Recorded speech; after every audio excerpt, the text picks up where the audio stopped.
10, 12,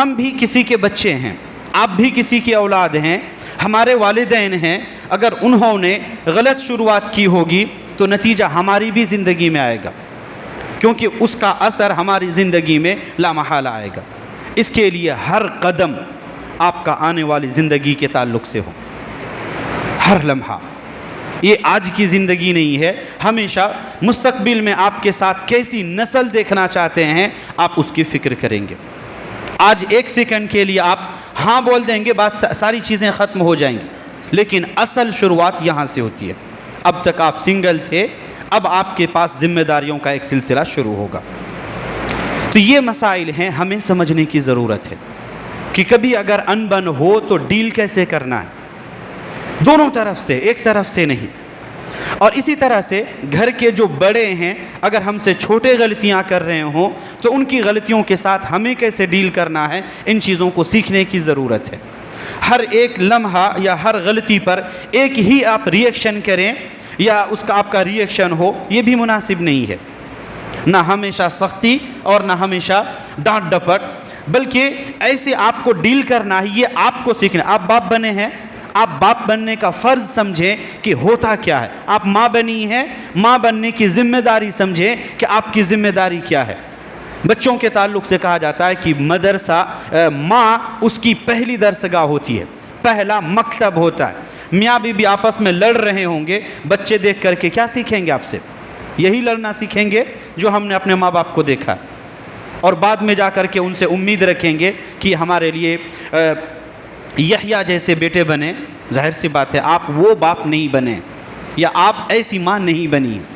مریم جس کا بار بار ذکر آتا ہے وہ ایک نیک خاتون تھی، جہاں بھی اللہ تعالیٰ نے ان کا ذکر کیا ہے ایک لفظ ان کا ذکر کیا، احسنت فرجہا، انہوں نے اپنی شرمگاہ حفاظت کی تھی، انہوں نے اپنی عزت کی حفاظت کی، اپنی عزت کو نیلام نہیں کیا تھا۔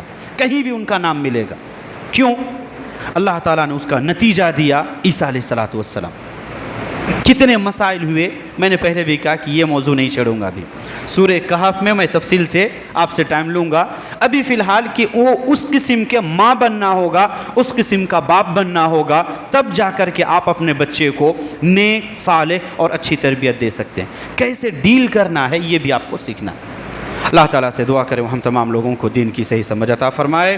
ہم میں سے ہر شخص کی جو بھی ذمہ داری ہے اپنی اپنی ذمہ داریوں کو سمجھنے، انہیں نبھانے کی ہمیں توفیق عطا فرمائے۔ جو بھی ہماری غلطیاں ہیں، ہماری کمیاں ہیں، کوتاہیاں ہیں، الہ العالمین تو جانتا ہے، تو بخشنے والا ہے، معاف کرنے والا۔ ہماری غلطیوں کو، ہماری لغزشوں کو، ہماری کوتاہیوں کو معاف فرما، ہماری حسنات کو قبول فرما۔